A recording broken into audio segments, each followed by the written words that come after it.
Bom dia, amigos da Infinity TV. Estamos no dia de hoje recebendo o nosso grande amigo Isaías Claro. Isaías Claro, ele é um palestrante espírita extremamente conhecido, bastante renomado no movimento espírita, e está nos brindando hoje com essa entrevista, onde nós vamos abordar alguns assuntos.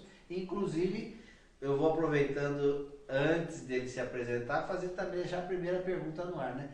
Quem que é o Isaías Claro? Caríssimo André, caríssima Lúcia, que está conosco também, amigos da Infinity TV, bom dia, meu abraço, meu carinho e a minha gratidão por esta oportunidade e por sua companhia. André, quem é Isaías Claro? Vou responder me baseando, evidentemente, na nossa doutrina espírita. Claro. Nesta encarnação, estou homem, brasileiro, paulista, casado, pai de 3 filhos, tenho genro, nora, um neto. Por 34 anos exerci as atribuições de promotor de justiça no estado de São Paulo. Tenho 9 irmãos, 1 desencarnado, 8 encarnados e uma penca de sobrinhos netos, e agora mourejando com exclusividade no movimento espírita em face da aposentadoria conquistada muito recentemente. Vocês perceberam que ele deu uma resposta bastante extensa, né? Mas ele esqueceu de detalhe. A cada lugar que ele vai, ele deixa pelo menos um coração dilacerado porque ele não está junto. É incrível acompanhar o Isaías aonde ele vai e perceber a quantidade de pessoas que se aproximam e que parece abelha girando em torno de uma flor, né, Isaías? André, e aqui você responderia, o que seria isso? André, nós conversávamos em off sobre isto e concordamos que o segredo, na verdade, não está em mim ou em nós. O segredo está na vivência do amor. E como diz Emmanuel no livro O Consolador, a amizade é das mais belas manifestações do amor na Terra. E é tão importante o amor e tão importante a amizade como uma das manifestações do amor, que Jesus, estando ainda com os discípulos na terra, em um certo momento, já os preparando para a despedida, disse-lhes: já não vos chamareis servos, chamar-vos-eis meus amigos, porque não há maior amor do que este, o daquele que dá a vida pela vida dos seus amigos. Então, guardadas as infinitas proporções, eu procuro ser amigo de todos aqueles que me honram, que me brindam comparecendo nas nossas palestras. E eu penso que ser gentil, educado, atencioso com eles é mero dever, é mera obrigação da qual procuro me desincumbir da melhor forma possível. Muito bem. Como o próprio Isaías falou, ele foi membro do Ministério Público durante 34 anos. Sim. E você deve ter atuado em diversas cidades, né? Para aqueles que não conhecem a profundidade da doutrina, né, deve ser difícil imaginar um promotor de justiça atuando do movimento espírita ou agindo de uma certa maneira com tanta amorosidade quanto você coloca, porque os exemplos talvez não sejam tão afetuosos assim dentro do trabalho que você desempenhava. Como que você conciliou essa vivência, Ministério Público e Espiritismo na sua vida? André, eu ingressei no Ministério Público com 24 anos, quase 25, e me tornei espírita aos 26 anos. Portanto, muito jovem para um e outro compromisso. Eu era, à época, muito mais imaturo do que agora, porque imaturo continuo, muito mais inexperiente, muito menos preparado. E no começo, eu confesso, me atrapalhei um pouco, não por culpa do Ministério Público e não por culpa da doutrina espírita. Eu me confundi porque o Evangelho, com a doutrina espírita, me propondo amor, misericórdia, perdão, compreensão para com os criminosos, e o Ministério Público esperando que eu exercesse o meu munus com a autonomia, com a autoridade, com a força necessária. Mas o tempo passou, amadureci um pouco e percebi que a dificuldade era minha. E percebi que Ministério Público, promotor de justiça e doutrina espírita não só não são irreconciliáveis, como são muito conciliáveis, e um pode perfeitamente auxiliar o outro. Com a doutrina espírita, me tornei um promotor mais ponderado, mais humano, mais atento, mais participativo, mais envolvido com as questões humanas. E como espírita, eu também procurei levar a contribuição acadêmica, percebendo que como espírita eu não deveria me dissociar do meu contexto e deveria exercer todos os meus deveres de maneira equidistante, equilibrada. E nos temas envolvendo família, dentro do Ministério Público, a doutrina me ajudava demais.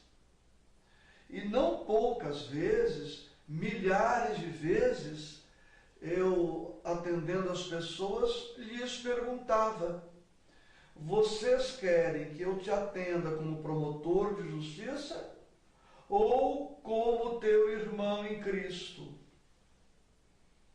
E alguns diziam, como promotor. Eu orientava. E alguns, não satisfeitos com a orientação profissional, me pediam: e como meu irmão em Cristo, o que é que você tem para me dizer?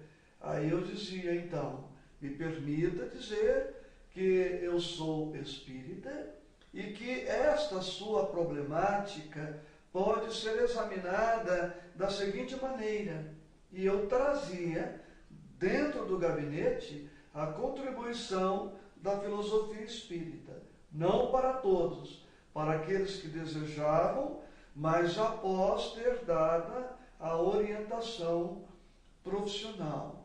Na verdade, André, a doutrina espírita não se constitui em óbice e obstáculo para nada, para ninguém. Muito pelo contrário. Imaginemos quando, no futuro, a doutrina espírita iluminar a medicina, iluminar a psicologia, iluminar as relações internacionais.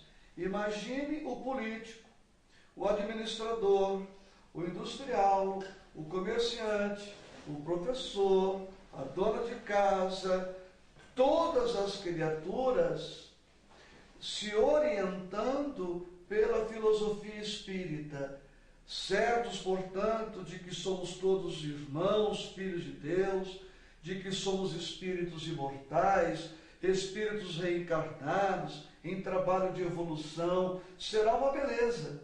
E eu vivi isto dentro do gabinete profissional, porque aquele réu que estava ali, que muitas vezes estava sendo acusado, a todo momento eu me lembrava de que ele era assim um réu, tinha que responder pela conduta inadequada, mas era meu irmão, a quem eu devia compreensão, devia respeito.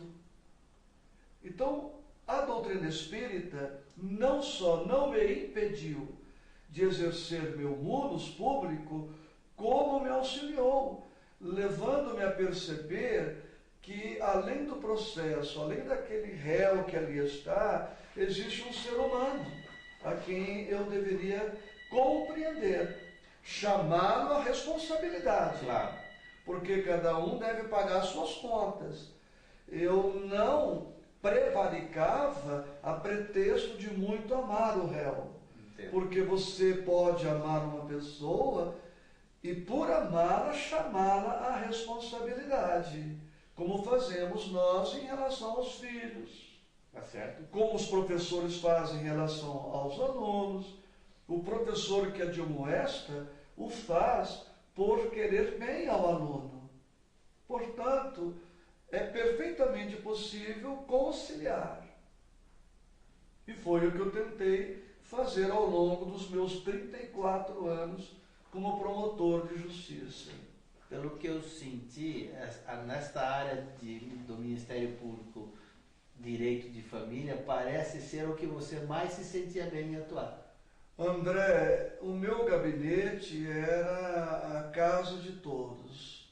Me constrange dizer um pouco isto, porque pode dar a impressão para os internautas de um autoelogio, mas não é não. Eu devo ter atendido mais ou menos, e me emociona ao te dizer isso, mais ou menos umas 100 mil pessoas. Eram 10, 15, 30, havia tardes de atender 40 pessoas no gabinete. E para tudo, problema jurídico, problema social, econômico, era remédio, dinheiro para passagem, comida, dinheiro para aluguel, separação, divórcio, para tudo. E eu sou muito do toque, do contato. Eu saía de trás da mesa, ia ao encontro. Quantos cabelos que eu beijei que nunca viram um shampoo na vida, né? Rostos suarentos, e era uma emoção, né? Então, que o internauta me perdoe estar colocando isto, mas que fique isto, é possível a gente colocar o Cristo e a doutrina espírita onde estamos, com quem estamos. E foi minha maior herança, o que eu mais me recordo, o que ficou... Foi a sua escola. Foi a minha vida, foi a minha escola, foi esse trabalho. Eu ia em cadeias públicas, penitenciárias, e escandalizava, porque é uma disciplina rigorosa, presos cabisbaixos, mão para trás, aquela parafernália toda de segurança, agentes, diretores. E eu chegava perto e quebrava o protocolo. E dizia, não recomendo que façam isso, mas eu fazia.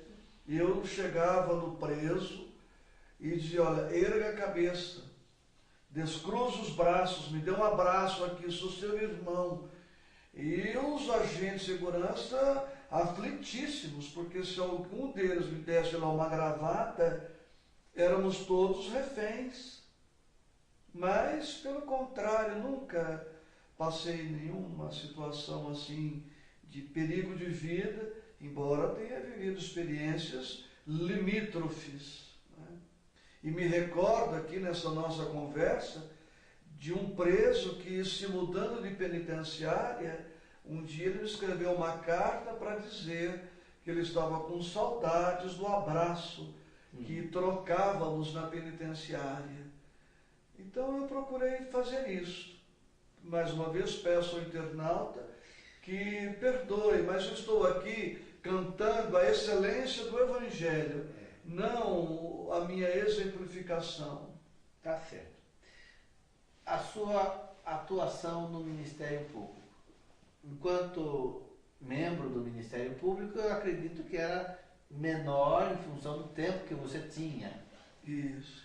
Hoje, como ela se desenvolve? Eu fui um promotor de justiça, André, caipira. Eu me autodefinia assim, um promotor caipira.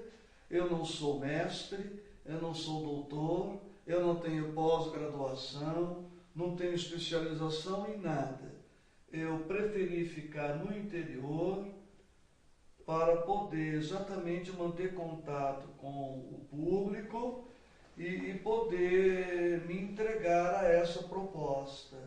Poderia ter feito uma carreira brilhante, ir para São Paulo, ter me especializado, aprofundado, ter escrito livros jurídicos, ter me tornado um professor acadêmico, mas eu abri mão disso para ficar sempre no interior. Eu fiquei 7 meses no Vale do Ribeira, fiquei 2 meses em Mirante do Paranapanema, quase 16 anos em Oswaldo Cruz, quase 14 anos em Andradina, 5 em Marília, e em fevereiro de 2013 eu me aposentei. E estou agora 24 horas disponível para o trabalho do bem. E estou muito feliz porque acordo pela manhã tendo como única ocupação o bem da humanidade. Porque eu constato com alegria que eu, particularmente, não preciso de nada. Tenho tudo o que preciso, tudo que me é necessário. Às vezes até além da conta. E eu acordo, pois, pela manhã pensando no bem que me aguarda. Que bom. Que bom. E acabou toda a ansiedade, porque se eu estiver encarnado, estou ocupado no bem. Se eu desencarnar, continuo ocupado no bem, de sorte que está tudo certo. Viver ou morrer vai ficando meio indiferente, vai ficando por conta de Deus. Deus é que sabe o que é melhor. Qual o local onde você vai trabalhar? Exatamente, estrategicamente onde convém que fiquemos. Tá certo. Claro que se Deus me perguntar e minha opinião tiver algum valor, a gente vai ficando, né? E o segredo... Sem querer apressar. Né? E o segredo, internauta, é você não arrumar a sua mala totalmente. Deixe sempre umas pecinhas fora da mala. Porque a morte chega, a desencarnação chega, você fala, não, espera um pouco, passa aqui, daqui a um mês, um ano, eu tenho umas pecinhas aqui para arrumar... E você vai levando a morte na conversa, né? Tá certo. Viu? Tem até uma história interessante sobre a morte, mas isso no seu tempo da entrevista, se der, a gente conta depois. Tá certo. Você é autor de diversos livros também. Poderíamos dizer que os livros são de autoajuda? Sim, mas uma autoajuda um pouco diferente da autoajuda que está aí no mundo. A nossa proposta aliás, é o slogan da nossa Edições Jerônimo Mendonça. Ajuda-te com o Evangelho e com a doutrina espírita. Esta é a autoajuda que nós propomos. Porque existe uma autoajuda no mundo, não vai aí nenhuma crítica, que ajuda muito mais os seus autores do que os leitores, porque propõe soluções que são, na verdade, inexequíveis, impraticáveis na totalidade. Uma autoajuda sem uma filosofia de profundidade fica incompreensível e impraticável. Vã. Eu conheço uma pessoa que já leu 1.500 livros de autoajuda. E continua lendo livros de autoajuda e não se ajudou. E o Evangelho do Cristo, com a doutrina espírita, Bem compreendido. Né? bem compreendidos, como está no capítulo 17 do Evangelho, gostei do seu à parte, e bem sentido, nos levam ao autoconhecimento. Então, para que eu me ajude, eu preciso saber quem sou eu. Eu preciso perceber minhas inclinações, minhas tendências, meus pontos fortes para fortalecê-los ainda mais, meus pontos fracos para fortalecê-los de algum modo. E o Espiritismo permite esta viagem para dentro do si, para dentro de si, do si enquanto self, enquanto essência profunda. A partir do momento que eu sei que sou o espírito reencarnado em trabalho de evolução, herdeiro de mim mesmo, esta consciência vai me dar lastro para o trabalho de autoajuda que eu preciso fazer. Perfeito. Não é, a receita não vem pronta. Não vem pronta. No bolo, ou seja, você é quem tem que se burilar. Exatamente. Então os meus livros perdem, num certo sentido, porque eles não têm essa receita pronta, tão ao gosto daqueles que querem as receitas prontas, ainda aficionados da lei do menor esforço.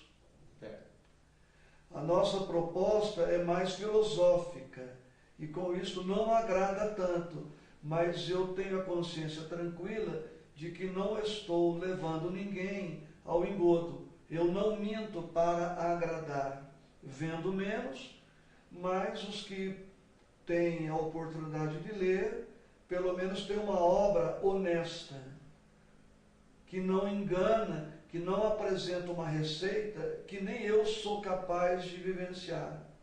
Porque, como diz Roberto Chiniachiki, posso dar o nome aqui, ele diz que existem algumas ilusões.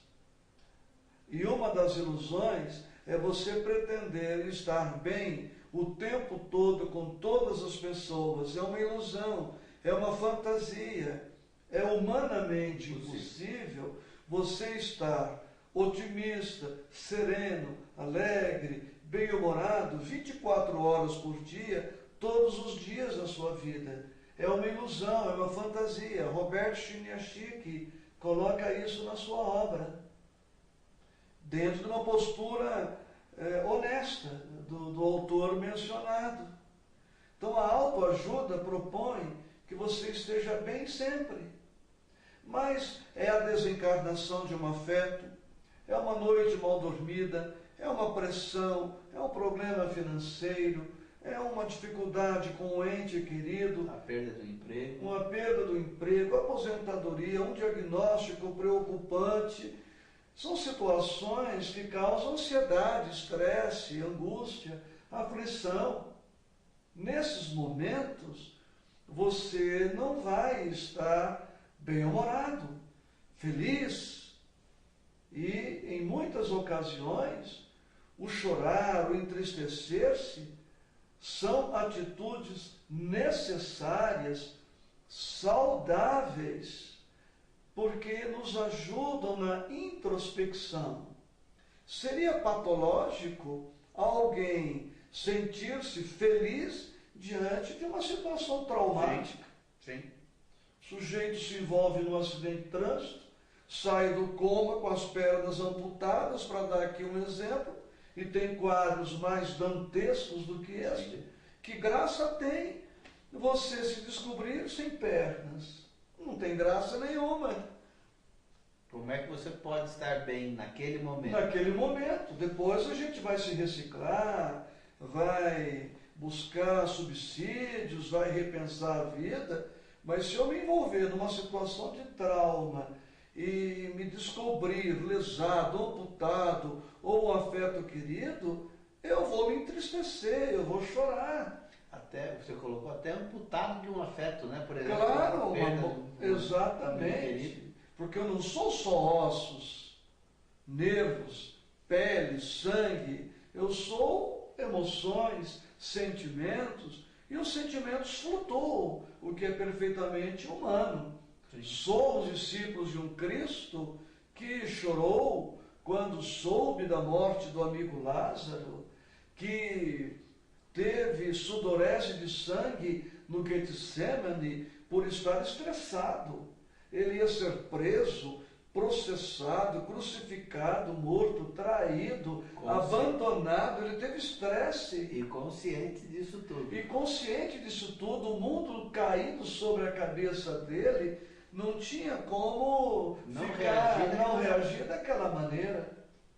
E quem fala dessa sudorese de sangue é Lucas, que era médico, e entendeu que aquela sudorese de sangue estava associada a esta angústia.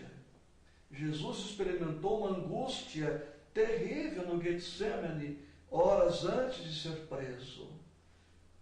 Ele estava na terra, sujeito às leis planetárias, não podia se furtar a certas emoções. Então não será o Isaías Claro que vai ficar indene a essas dificuldades tão humanas, tão comuns. Então, internauta, relaxe se você estiver um pouco acabrunhado. Faz parte, eu também fico, todos nós ficamos. Dos livros que você escreveu até hoje, né, você dedica a maior parte deles a um tema que é a questão da depressão. Né? Sim. E essa questão depressão é algo que é muito evidente hoje nas pessoas, talvez pelo ritmo que as pessoas têm, talvez pelos valores que as pessoas acabaram desenvolvendo para suas vidas no dia de hoje, e a perda de muitos desses valores acaba gerando exatamente a depressão, a dificuldade de se situar frente à vida. É verdade? É verdade não? É isso mesmo ou eu estou enganado com isso? Não, seu pensamento está corretíssimo. E como tudo começou? Eu ingressei no Ministério Público em 78, me tornei espírita em 79 e, desde o primeiro momento, convivendo com as aflições humanas. Por um período, eu não me dei conta de que aquela tristeza crônica, tecnicamente, clinicamente, tinha o nome de depressão. Mas em 88, me recordo bem, eu me detive numa banca de revistas e jornais e peguei um jornal de grande circulação no estado de São Paulo e abri os cadernos. E dentro daquele jornal tinha um caderno com o tema específico, depressão.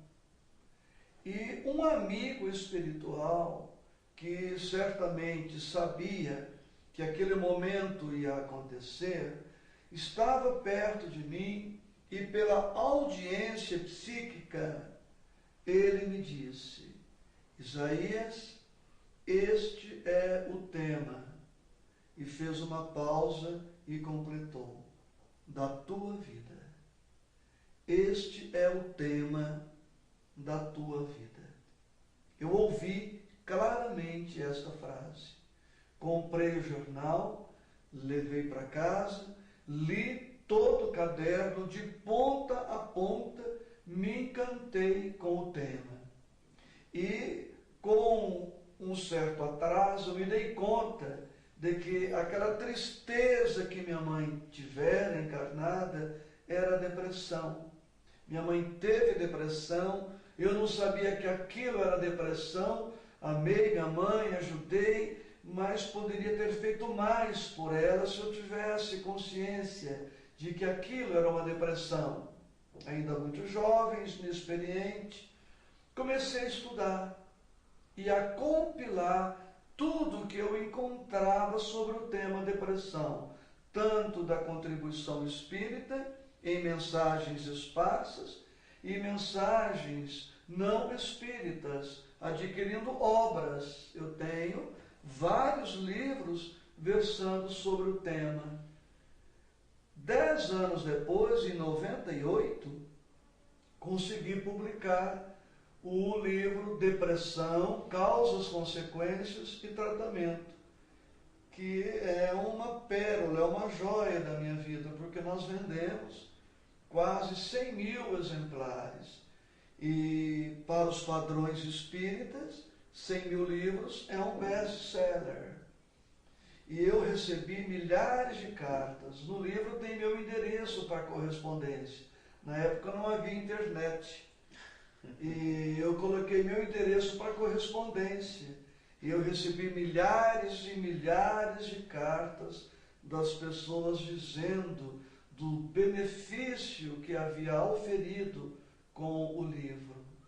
E algumas pessoas, inclusive, evitaram o suicídio a partir da contribuição do livro e das palestras que vieram depois, dos vídeos que eu gravei.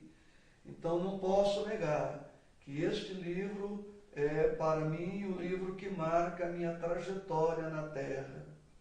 E depois, André, mudou a mentalidade em torno do livro espírita e hoje adquiriu um caráter muito mais comercial. Sim. Antigamente era muito mais filosófica, doutrinária a proposta do livro.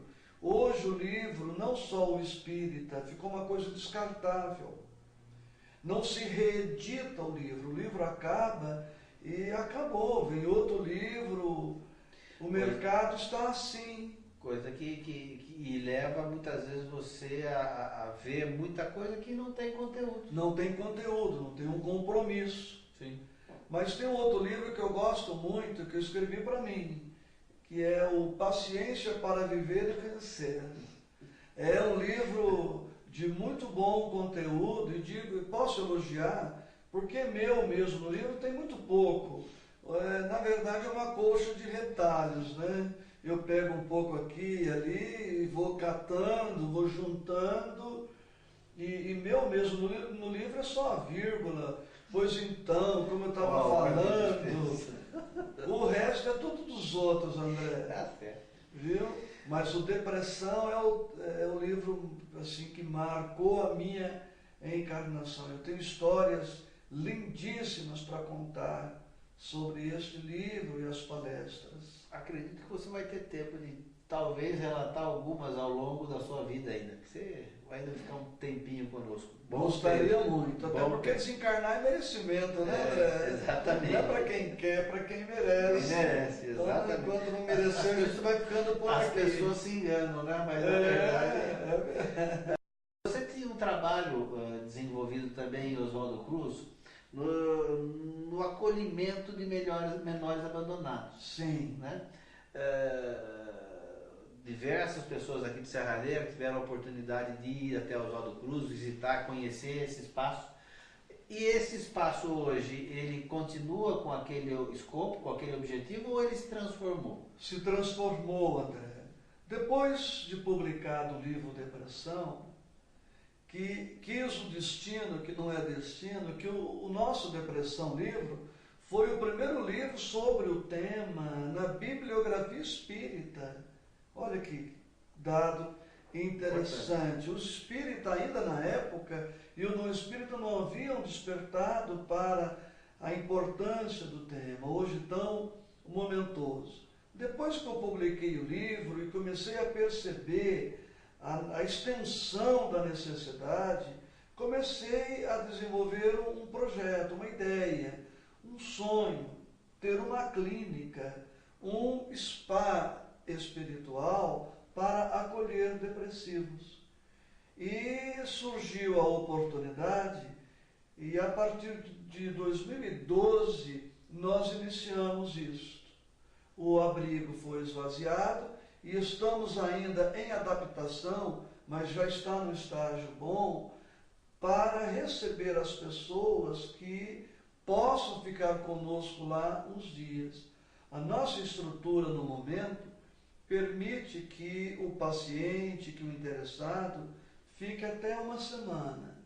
O ideal é que a pessoa chegue no domingo, se instale e fica conosco até no sábado. A pessoa chega, se instala, passa por um atendimento fraterno, fazemos aquilo que em termos médicos se chama anamnese, levantamos a história, o quadro, as necessidades, estabelecemos o perfil da pessoa e com base nisto buscamos especialmente no Evangelho segundo o Espiritismo e no Livro dos Espíritos o material para orientar aquela pessoa no seu tratamento.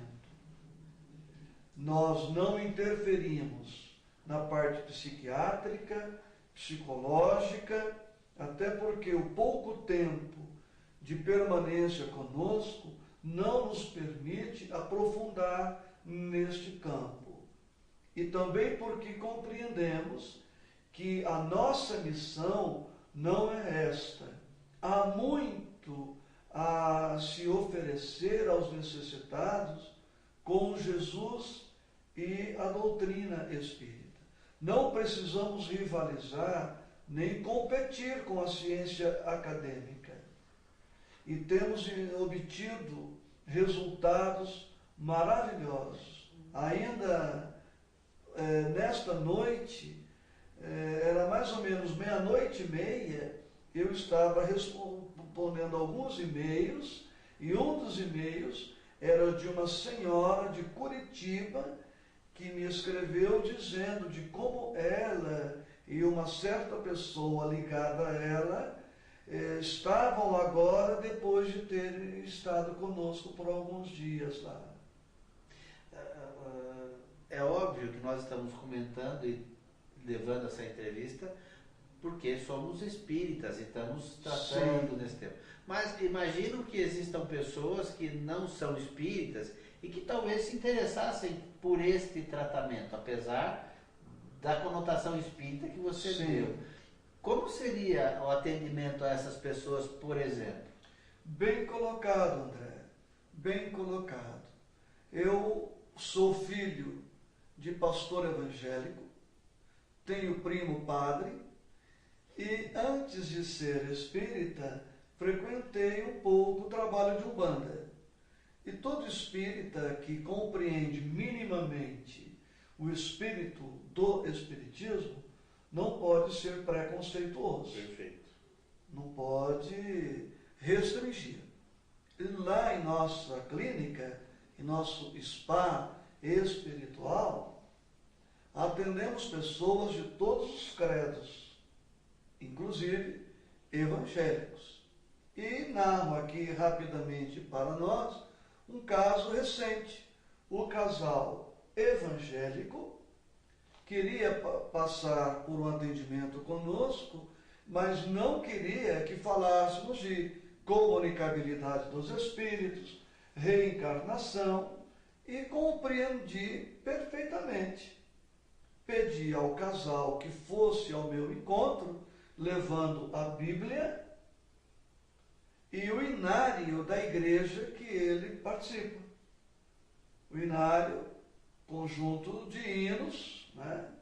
E ele levou o inário, a Bíblia, e nós tratamos do caso específico dele com a Bíblia e com o inário, mostrando que o comportamento dele estava incompatível com a letra do hino que ele próprio escolheu para cantarolar enquanto estávamos ali.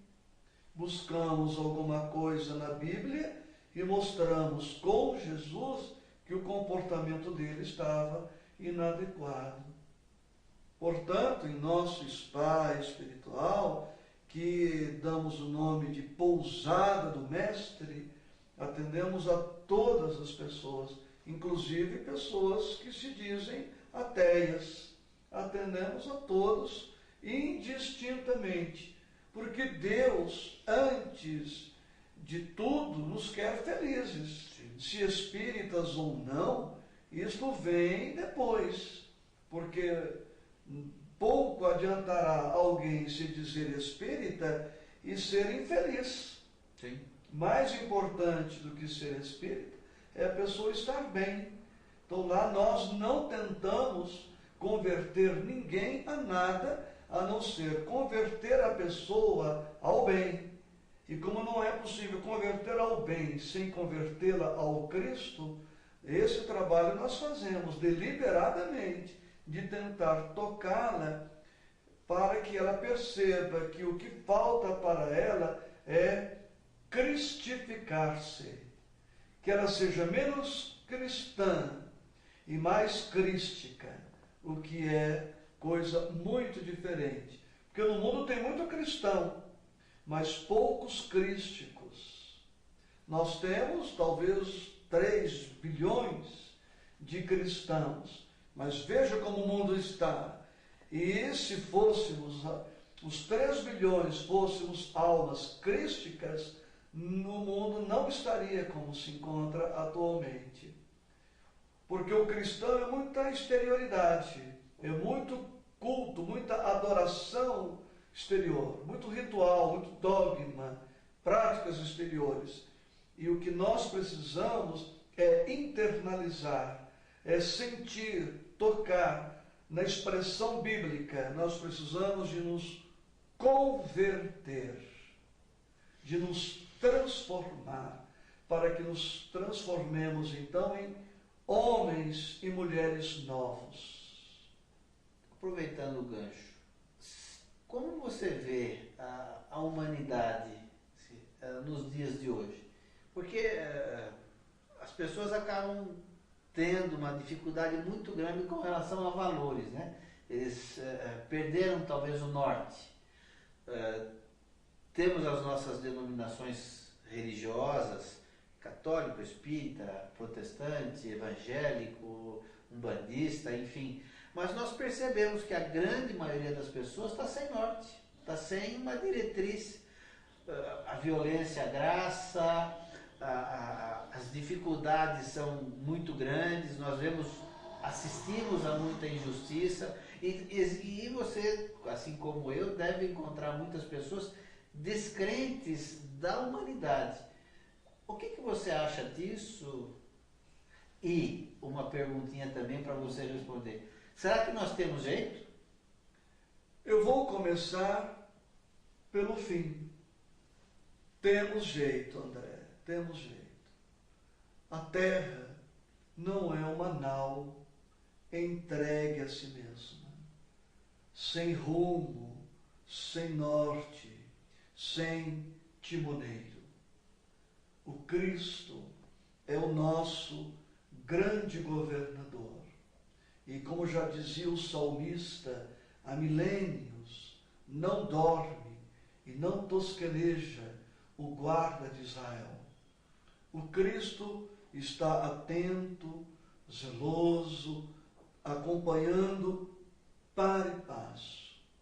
O que ocorre é que a Terra está num período de transição, num dos seus períodos de transição. E transição de uma condição para melhor. A Terra está na antemanhã de um período bom.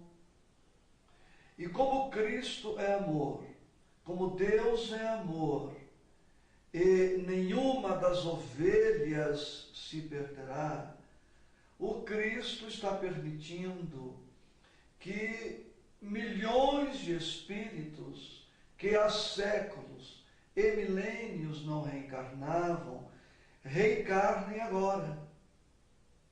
Nós temos espíritos primários, aselvajados, tribais, reencarnando em massa. E a humanidade não estava, como não está, preparada para receber essa grande massa. Daí esta balbúrdia, esta confusão. Mas, falando em termos de física, o caos é organizado. O caos não é uma anarquia como se possa pensar. Quando Moisés se refere à formação do mundo dentro da mitologia hebraica, lá em Gênesis, no capítulo 1, ele faz menção a esse caos. Mas o caos estava organizado. Então, esta aparente anarquia que há, em verdade, obedece a algumas finalidades. E aos poucos as coisas vão se saneando. Então, se nós fizermos um exame comparado com o tempo atual, com a realidade de 10 anos, 20, nós não perceberemos progresso algum. Mas, se nós fizermos um exame paralelo entre o século XXI e o século XIX, para citar 2 séculos, ou se fizermos um exame comparado entre o século XXI e o século XVI, 500 anos, vamos perceber, André, que o progresso é evidente. Veja só, há 500 anos, para pegar esse número, e poderia ser outro número, há 500 anos não tínhamos o Rotary. Verdade. Não tínhamos o Lions, não tínhamos a democracia, não tínhamos os 3 poderes, não tínhamos a Unesco, a ONU, tantos organismos internacionais preocupados com a humanidade como um ser coletivo. Diga. A própria penicilina ainda não existia? Não existia a penicilina, a medicina não estava avançada, a odontologia, as ciências todas, não tínhamos psiquiatria, psicologia, assistência social, nós não tínhamos um judiciário organizado, defensoria, advogados. Hoje temos regras que regulam a indústria, o comércio. Os países são obrigados a cumprir determinadas regras sob pena de ser penalizados. Códigos, a legislação aperfeiçoou-se. A educação deu um salto. Nós criticamos o SUS e tem muito a melhorar, mas hoje qualquer pessoa tem acesso a tratamento médico. Se retrogradarmos no tempo, não era assim. Ao tempo do Cristo, o índice de analfabetismo era terrível. Hoje não, as crianças vão para a escola, escolas em período integral, merenda escolar, Bolsa Família, que muitos criticam, e outros recursos que se oferecem à população.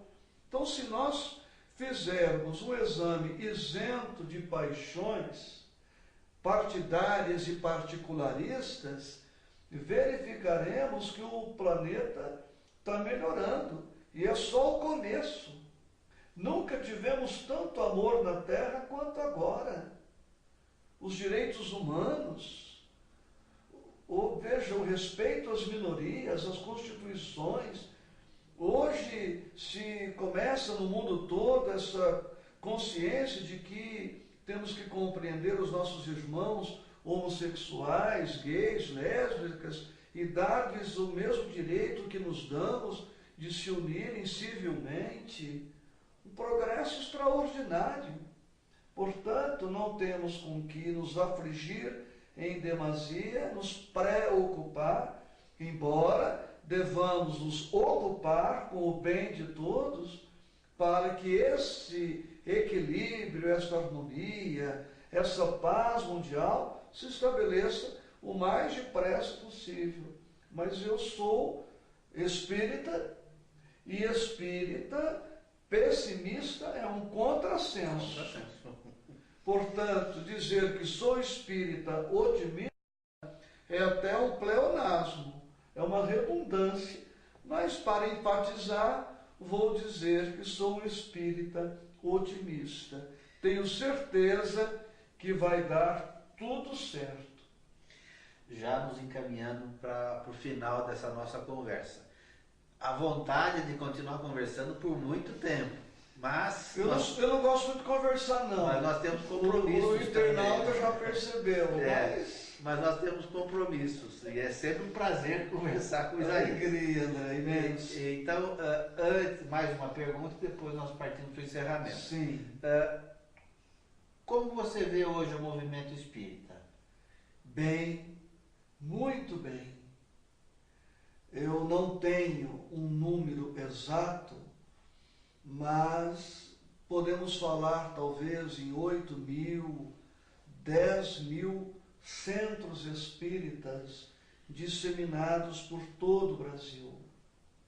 Veja só, vamos falar em 10.000 centros espíritas e poderíamos aí colocar aqueles centros não tão espíritas, mas com uma proposta próxima.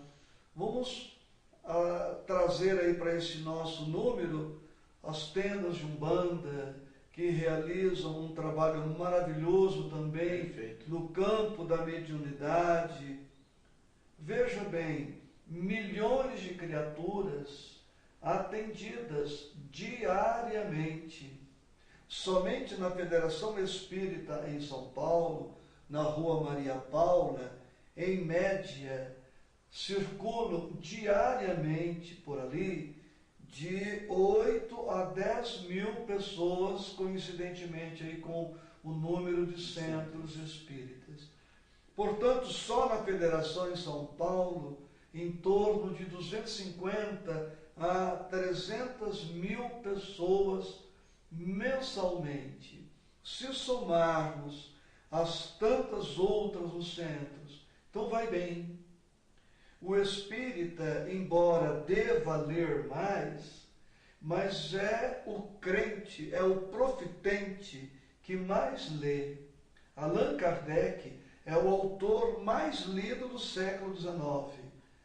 Embora o século XIX tenha sido muito rico no campo da literatura e da cultura, Allan Kardec é o autor mais lido. E graças aos espíritas, e graças às editoras, livrarias e centros espíritas. E agora é preciso colocar o seguinte: a doutrina espírita é maior que o movimento espírita. Sim. A doutrina é dos espíritos. O movimento é dos espíritas. Certo. A doutrina está melhor que o movimento, porque sendo dos espíritos, e os espíritos compreendendo melhor o pensamento do Cristo, a doutrina vai melhor. Porque os espíritos se identificam mais com o pensamento do Cristo do que nós, os encarnados. Mas se considerarmos que a doutrina está na Terra há menos de 160 anos, é inegável que deu um salto, teve um progresso extraordinário. Dá para prever como estará a doutrina espírita e o movimento disseminados por toda a Terra daqui um século. E quando a tecnologia conseguir demonstrar em laboratório a sobrevivência da alma, a comunicabilidade dos espíritos, a reencarnação, E já não estamos longe disso. não estamos longe disso. Imagine você o salto quântico que a disseminação das ideias espíritas não terá. Porque o dia chegará, e não está distante, que veremos os nossos afetos desencarnados na tela da nossa televisão. Veja só, nesse tempo não teremos mais como negar a morte, não teremos mais como negar a comunicabilidade, e daí a pouco o parente que está na tela da televisão vai dizer: eu vou sumir um tempo e estou reencarnando. Fulana vai ficar grávida. Daí a pouco fulana está grávida, pronto. De vez em quando nós temos esse tipo de notícia dentro do espiritismo, né? E nós ainda nos surpreendemos com isso, mas é uma realidade. Tem um companheiro nosso em Curitiba que está fazendo um trabalho sobre reencarnação, e a pesquisa dele é interessante. Ele diz que o nosso olho guarda a característica do olho que tínhamos na encarnação anterior, porque o perispírito imprime no nosso olhar Iridologia? Algo a ver com isso? alguma coisa nesse campo. Ora, hoje, se fizer um estudo dos nossos olhos, digamos, e arquivar isto, daqui 200 anos, 150 anos, aparece 2 míopes. Vamos fazer um estudo. Bem míopes. Gente, olha o André aqui, olha. Porque algumas características são nossas. E mais para adiante vamos perceber que não só através do estudo da íris, mas de tudo, impressão digital, há de ter muito da alma na voz. A minha voz é patrimônio do meu espírito. Só o meu espírito tem a minha voz. Ora, daqui a pouco eu volto com uma voz muito assemelhada e tudo. Então, é uma questão de tempo, André. As ideias espíritas serão patrimônio comum, embora nem todos frequentando o centro espírita. Claro. Nós teremos católicos espíritas, evangélicos espíritas, umbandistas espíritas, messiânicos espíritas, seitonoye espíritas, cada um no seu canto, na sua igreja, no seu templo, mas todos com a compreensão espírita da vida. E trabalhando pelo bem, que é o mais importante. Que é o mais importante. Infelizmente, chegou a hora da gente começar a se despedir. O Isaías é uma das pessoas que eu tive o imenso prazer de conhecer nessa minha existência. Chegou há pouco tempo em convivência, temos pouco tempo de convivência, mas é um amigo de há muito tempo que nos encontramos. É assim. E essa amizade, ela perdura e perdurará. Para sempre. Para sempre. Então eu quero agradecer ao Isaías por ter nos dado essa entrevista. Nós da Infinity TV estamos tremendamente contentes, satisfeitos por recebê-lo, né?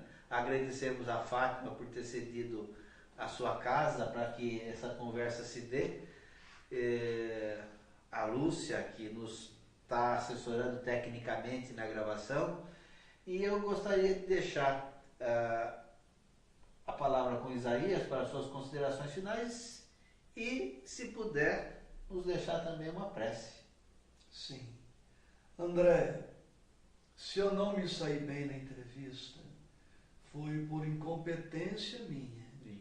Porque você foi um repórter extraordinário, perguntou com muita sapiência, com muita inteligência, com muita sabedoria e com muita sensibilidade.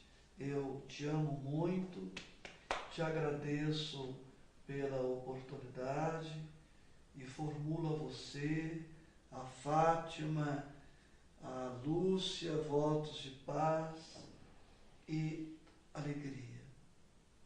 Internautas queridos, agradeço a você muito especialmente pela paciência, pela oportunidade, o esforço dos 4 que nos encontramos aqui só se justifica pela sua existência. Tudo o que o André e eu oferecemos aqui foi por amar você. Eu não tenho nenhuma novidade para te trazer. E nem necessitamos de novidades.